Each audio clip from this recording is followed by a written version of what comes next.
Allora, care bimbe belle, vi ho convocato per dirvi che dal lunedì non ricomincia la scuola, cioè si ricomincia alla fine dell'anno, cioè non so, a fine gennaio, insomma, non sto qui a dirvi.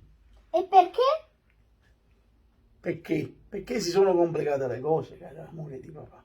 E non dovevano migliorare. Infatti sono migliorate, per un momento sono migliorate, poi sono peggiorate.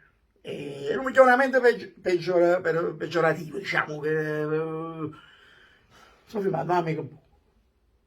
E tutte le cose che hanno fatto non sono servite a niente. Perché che hanno fatto?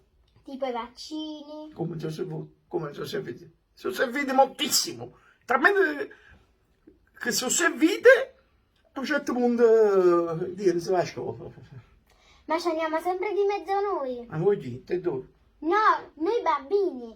Allora, voi bambini però non vi dovete mettere sempre addosso, cioè, allora, noi grandi stiamo studiando, ci stiamo concentrando perché siamo anche per voi. Quindi non cominciate a mettere stanze addosso, sta a scuola, sempre sta a scuola.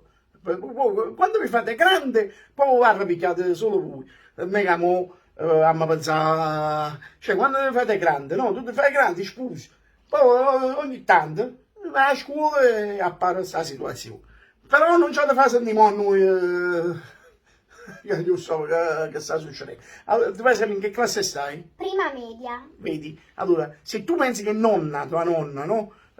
Ha fatto finire la quinta elementare, tu ci hai fatto un anno in più, cioè tu già sei più intelligente della nonna, vedi? Ma è così in tutta Italia.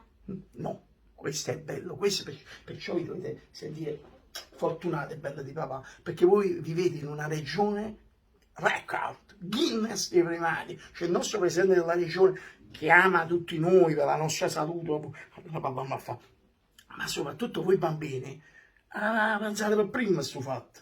Non vado a pensare a roba, sai come mi vanno male, perché lui ci tiene che tutti i bambini, tutti, devono essere uguali, cioè bambini intelligenti, bambini ignoranti, anzi per non far sentire, guarda come è bravo, per non far sentire discriminati i bambini ignoranti, sta facendo in modo che pure i bambini intelligenti diventano ignoranti, perché siete tutti uguali, capito? Papà, ma io non ci sto capendo niente. Tu